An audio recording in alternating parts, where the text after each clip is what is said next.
Darlings, today I want to talk about how fear can be insidious. And you might think you've conquered a fear or an irrational belief, but it might sneak back up on you. So I think I did a video a little bit back about how when I decided to date not just my partner, but his wife, and for us to all kind of be like a throuple-y kind of thing, I had this freak out because suddenly I was thinking, but if it's the three of us, they are obviously going to choose each other, and I'm just going to be the odd one out. I'm going to be like the discarded pet. I'm going to be the creepy Victorian child, like sitting in the corner, like, please, can I have some attention? And they're like, you don't need more attention.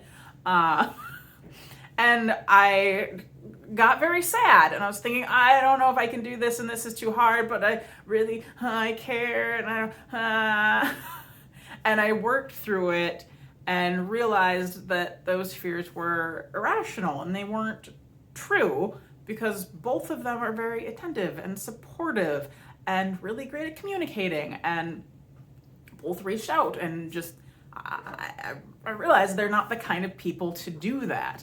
They're not unicorn hunters that are just gonna scoop me up and then just be like, okay, we're done. And so I was able to, what I thought, combat that. But then the other day, it snuck back up. So it's really silly because we'd been hanging out for quite a while, and I'd been bringing my dogs over to their place, and they have dogs. And so there was a lot of chaos just with them trying to figure out their pecking order and all of that. And then there's 2 kids, so it's 3 adults, 4 dogs, 2 kids, and just a lot of energy. And I hadn't really slept super well because trying to fit 3 people in a queen size bed, and my dogs demand to be in the bed. And then their dogs want to be in the bed because my dogs aren't in the bed. That's not a lot of room. And then their dog likes to snore. And so it was a lot. And I had fun, but it was a lot. And so I was going to have a night at my house, and I was actually looking forward to being alone. That's very rare for me. It's very rare that I want to be alone, but I was like, I get to be in my bed with just me and my dogs. I get to do my fan with my white noise. I'm going to go to bed early. I'm going to get so much sleep. I was very excited. And then that excitement went away. This is very silly because my partner was saying like, oh yeah, you can come out pretty much whenever. And I was thinking, oh cool, that's so sweet. And then he said, oh, but actually tonight, not tonight, because it's just going to be for me and my wife. And my brain was like, oh no, here's that.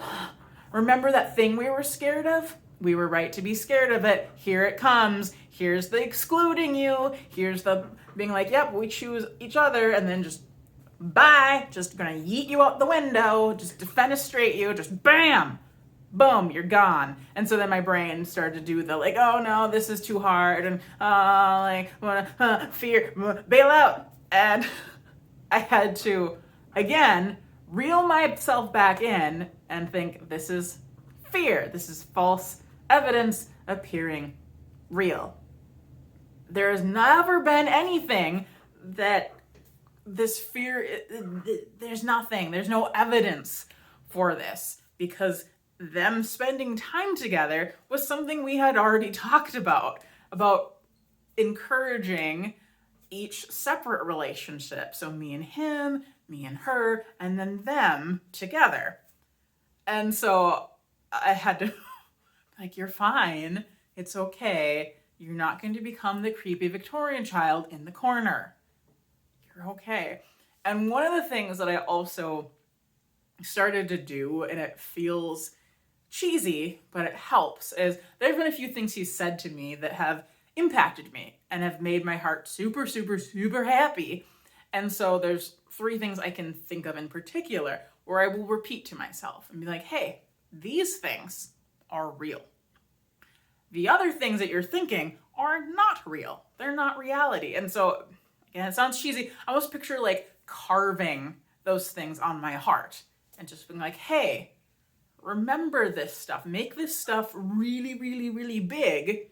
And let's focus on making the fear really, really, really small, because it's not real. And so that's been helping.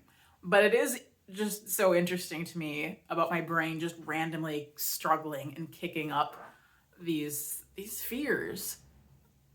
And I think it is to be protective. I think it is trying to say, like, hey, this could be a possibility.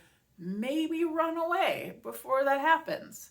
I'm thinking brain, but I mean, anything's possible. But it's like, it's not as likely as my brain thinks it is. So I feel like it's just a journey of constantly paying attention to the real stuff and trying to kick those fears to the curb.